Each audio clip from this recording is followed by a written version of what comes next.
Hello everyone. दुनिया में सबसे मुश्किल काम कौन सा है जो सबको करना पड़ता है पर जो मैक्सिमम लोगों से हो नहीं पाता या बड़ी मुश्किल से होता है? Well, that is patience. रोजमर्रा की लाइफ में most of the time patience की जरूरत नहीं पड़ती, पर बीच बीच में जब भी जरूरत पड़ती है तो मैक्सिमम पर्सन्स हार जाते हैं, इम्पेशंस जीत जाती है। क्या आपकी लाइफ में ऐसी सिचुएशंस आती हैं जब आपके लिए इंतजार करना मुश्किल हो जाता है? दिमाग कहता है कि wait wait, have patience, don't be impatient, पर आपका दिल करता है कि अभी बस हो जाए सब, अभी पता चल जाए, अभी कर लें। लाइफ में इतना नुकसान रॉन्ग डिसीजन से नहीं होता जितना इम्पेशेंस, उतावलेपन से होता है। और ऐसे में जब ना चाहते हुए भी जब पेशेंस रखनी पड़ती है तो लाइफ सूली पर टंग जाती है। Anxiety, stress, discomfort shoots up. How to have patience के ऊपर कई किताबें लिखी गई हैं, अनगिनत नसीहतें हैं, न्यूमरस कोटेशंस हैं, पर वो सब या आपको पेशेंस रखने के स्ट्रॉन्ग से स्ट्रॉन्ग लॉजिक देती हैं या कुछ टेम्परेरी मेंटल हैक्स जो कुछ समय में ही बेअसर हो जाते हैं। इम्पेशंस एक इमोशनल स्टेट है, इमोशनल फियर है, जिसके आगे गुडी गुडी बात या जोश बेमाने हैं।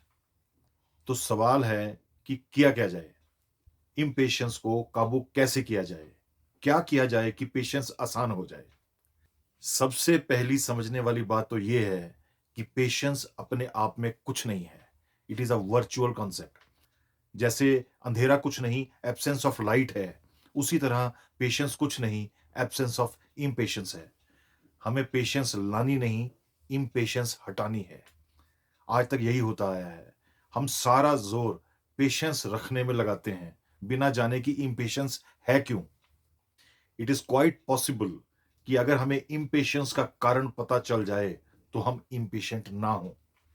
जब कोई दही जमाता है, कर्ड, तो उसे पता होता है कि 4 से 7 घंटे लगेंगे। जब कोई बच्चा पैदा होता है तो माँ बाप और परिवार को पता होता है कि लगभग 9 महीने लगेंगे। जब हम रात को सोते हैं तो हमें पता होता है कि सुबह होने में 6 से 8 घंटे तो लगेंगे। इसी तरह जब रोगन जोश कुक होता है तो सबको पता होता है कि 2 से 3 घंटे लगेंगे उसे धीमी आंच पर पकने में, उस स्वाद के लिए। जब किसान गेहूं यानी वीट बीजता है तो वो जानता है कि 3 से 4 महीने लगेंगे फसल तैयार होने में। कोई नहीं कहता कि गेहूं अगले महीने मिल जाए या दही 15 मिनट में तैयार क्यों नहीं हो रहा, बच्चा 4 महीने में क्यों नहीं पैदा हो रहा, रात 2 घंटे में क्यों नहीं खत्म हो रही, रोगन जोश 2 मिनट नूडल्स की तरह क्यों नहीं जल्दी बन जाता। क्यों नहीं पूछते लोग? क्योंकि सब जानते हैं कारण। हम जानते हैं कि दीज थिंग्स टेक टाइम। इस सब का क्या अर्थ है? वो ये कि patience is very easy and natural when you know the reason for it. Impatient ना होने का कारण समझने की कोशिश करिए। Understand why impatience is not okay in a particular situation. Patience का फायदा हो ना हो, इम्पेशेंस का भयंकर नुकसान जरूर हो सकता है। इसलिए जब भी होश बहुत उतावला हो तो अंडरस्टैंडिंग का पानी डाल दीजिए उसके सिर पर और फिर उसे डेयर कीजिए कि हाँ भाई, अभी भी होना है इम्पेशेंट। हमारा दिमाग भी एक छोटे बच्चे की तरह है, जितने टेंट्रम्स सुनेंगे उतना सुनाएगा। Impatience can make you do something really stupid. इसलिए जहां संभव हो, dare your mind with blunt facts and let it decide. जैसे ही आपके माइंड को समझ आएगा कि there is little it can do except damaging its own position, तो वो फुदकना बंद कर देगा।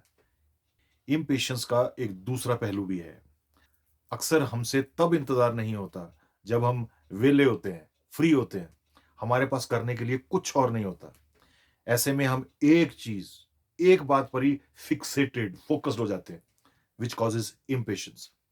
ऐसा देखा गया है कि patience becomes very very easy if you have other interesting things to do in the mean time.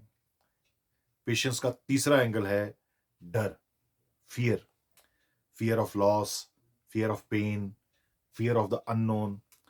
डर में हम सोचना शुरू कर देते हैं कि अंतिम परिणाम जल्दी पता लग जाए, सब कुछ ठीक हो जाए, magically, instantly. Inability to handle uncertainty gets on our nerves. ऐसे में उस फियर को हिम्मत करके एक बार समझने की कोशिश करें। Try to face, confront your fears, try to understand your fears. If you have no fear, there is no reason left for being impatient. जहां एश्योरेंस है, वहां इम्पेशेंस की गुंजाइश ही नहीं।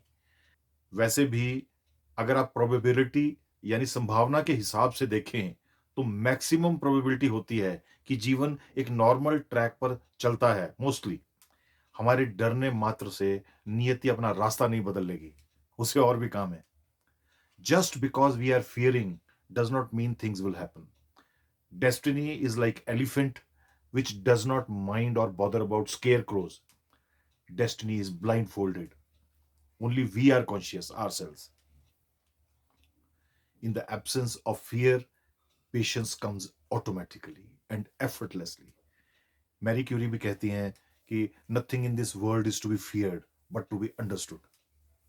इसलिए अगर हम सिचुएशन को अंडरस्टैंड कर लें, हमारे पास प्लान बी हो, अड़चने इंटरप्शंस आने पर हम इम्प्रोवाइजेशंस के लिए मेंटली तैयार हों, अनसर्टेनिटी की माइनर प्रोबेबिलिटी से कंफर्टेबल हों और लगातार उठकर आगे बढ़ते रहने का हमें जज्बा हो, we will be free from any fear and hence will be free from impatience. Impatience से ऊपर उठ जाना एंड्योरेंस और कैरेक्टर बिल्ड करता है, हमें मेंटली बुलेट प्रूफ बनाता है। बस थोड़ी प्रैक्टिस चाहिए और ढेर सारा विश्वास अपने इष्ट पर। Thank you for your time. God bless you.